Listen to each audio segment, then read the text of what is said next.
Study करने जा रहे हैं common feature of rotating machine. ठीक है, हमारे सीरीज कैसे लग रहे हैं आपको ज़रूर बताइएगा कमेंट बॉक्स में।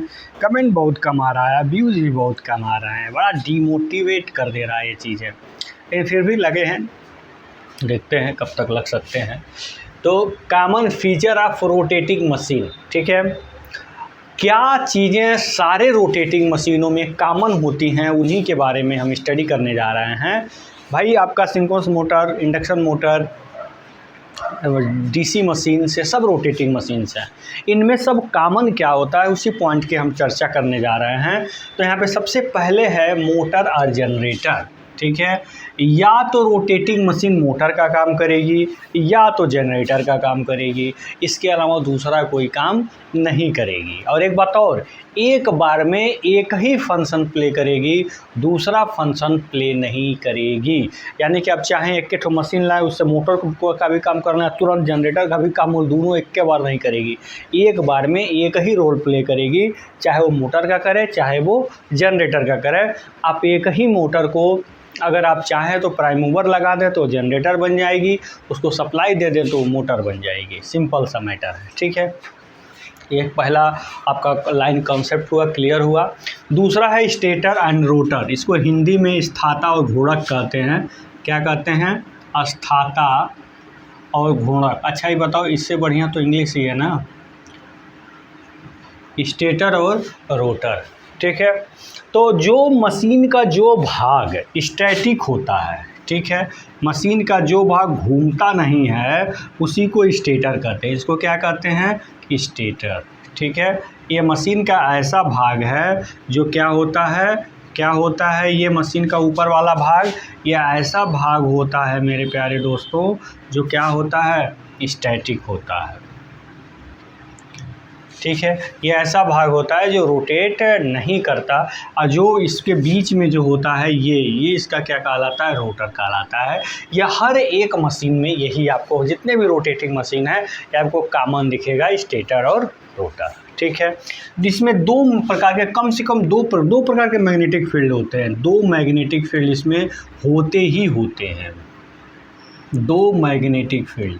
कौन कौन सा? अभी हमने देखा, एक स्टैटिक मैग्नेटिक फील्ड जो स्टेटर मैग्नेटिक पोल्स से बनते हैं, और एक रोटेटिंग मैग्नेटिक फील्ड जो रोटर पे जो मैग्नेट बनते हैं उसके मैग्नेटिक फील्ड जो होते हैं, एन से एस को मिलाने वाली जो एक्सिस होती हैं। तो दो प्रकार के, स्टेटर के मैग्नेटिक फील्ड और एक रोटर का मैग्नेटिक फील्ड। दो प्रकार का मैग्नेटिक फील्ड सारे मशीनों में इस्टेब्लिश होता है, चाहे वो डीसी मशीन हो, चाहे इंडक्शन मशीन हो, चाहे वो सिंक्रोनस मशीन हो, कोई भी रोटेटिंग मशीन हो, इन दोनों में जो है दो प्रकार का मैग्नेटिक फील्ड जरूर इस्टेब्लिश होता है।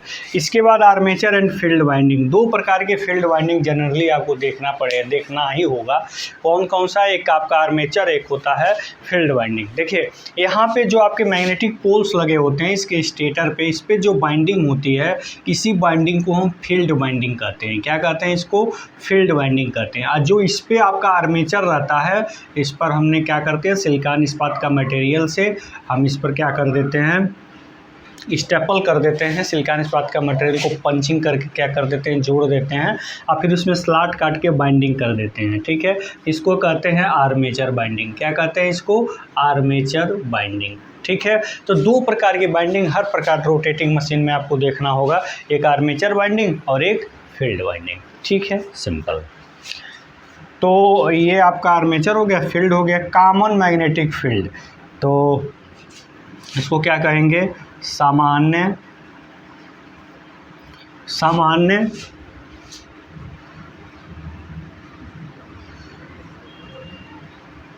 चुंबकीय क्षेत्र। ठीक है, देखिए स्टेटर होगा, रोटर होगा। स्टेटर और रोटर के बीच जो एयर गैप होते हैं, इसमें इन दोनों का कॉमन मैग्नेटिक फील्ड होता है। मतलब ये आपका स्टेटर का मैग्नेटिक फील्ड, रोटर का मैग्नेटिक फील्ड, दोनों का कॉमन मैग्नेटिक फील्ड इस एयर गैप में होता है, चाहे वो कोई भी रोटेटिंग मशीन हो। ठीक है, एयर गैप में हमेशा एक कॉमन मैग्नेटिक फील्ड क्या होता है, स्टेब्लिश होता है। ठीक है, इसके बाद इलेक्ट्रिकल एंड मैकेनिकल सिस्टम। ये जो आपके जितने भी रोटेटिंग मशीन हैं इसमें दोनों सिस्टम होना अनिवार्य है। कैसे? इसलिए इसको बोलते हैं इलेक्ट्रोमैकेनिकल कन्वर्जन डिवाइस। कैसे? जब मान लीजिए जनरेटर है तो कोई मैकेनिकल सिस्टम लगाएंगे उसको रोटेट कराने के लिए, जब वो रोटेट करेगा तभी जो है आपको आउटपुट मिलेगा। तो जनरेटर के लिए पहले आपने मैकेनिकल सिस्टम लगाया, अब फिर आपका इलेक्ट्रिकल सिस्टम, इलेक्ट्रिकल और मैकेनिकल दोनों सिस्टम बन गया। अब मोटर के लिए आपने पहले इलेक्ट्रिकल सिस्टम लगाया जो उसको सप्लाई दे, अब फिर आउटपुट पे कोई ना कोई मैकेनिकल डिवाइस लगाएंगे ही अपना काम करने के लिए। आप क्या करेंगे, वो आउटपुट पे, मोटर के आउटपुट पे कोई ना कोई मैकेनिकल डिवाइस आप लगा। मान लीजिए पंखा है, आपको पंखी चलाना है तो आपको आउटपुट पे पंखी लगाना होगा।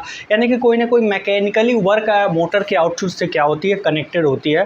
तो आपका मोटर में क्या हो गया, पहले इलेक्ट्रिकल बाद में मैकेनिकल, यानी कि हर प्रकार के रोटेटिंग मशीन में इलेक्ट्रोमैकेनिकल दोनों सिस्टम होना अनिवार्य है। ठीक है, एक कॉमन चीज़ें आपको देखने को मिलती है।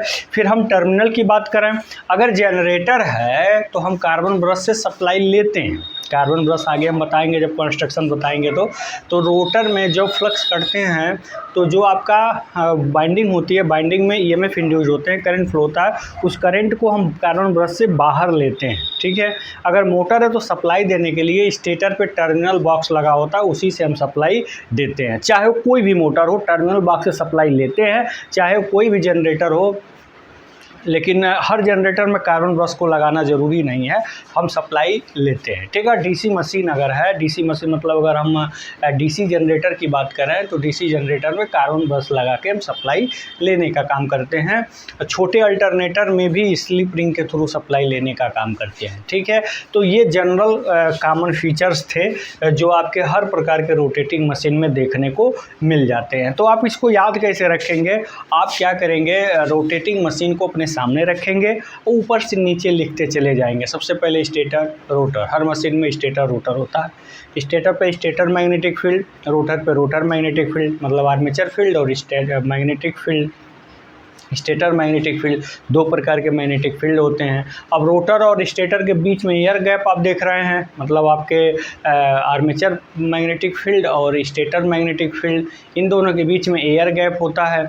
तो एयर गैप में भी एक कॉमन मैग्नेटिक फील्ड इस्टेब्लिश होता है, ये भी क्लियर है। आपके सामने मोटर है तो आपको इलेक्ट्रोमैकेनिकल सिस्टम दिखाई दे रहा है, एक साइड में इलेक्ट्रिकल, एक साइड में मैकेनिकल।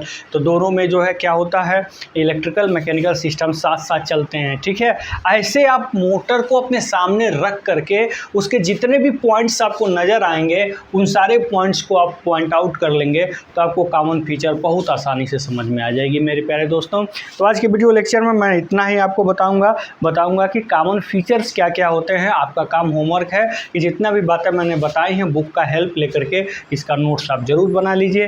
तो कैसा लगा मेरा वीडियो कमेंट बॉक्स में ज़रूर बताइएगा। आज के लिए इतना है दोस्तों, आपके लिए धन्यवाद। अब नेक्स्ट वीडियो में हम स्टडी करेंगे मोटर और जनरेटर में क्या डिफरेंस होता है, बहुत ही फाइनली तरीके से नाइस रिप्रेजेंटेशन होगा।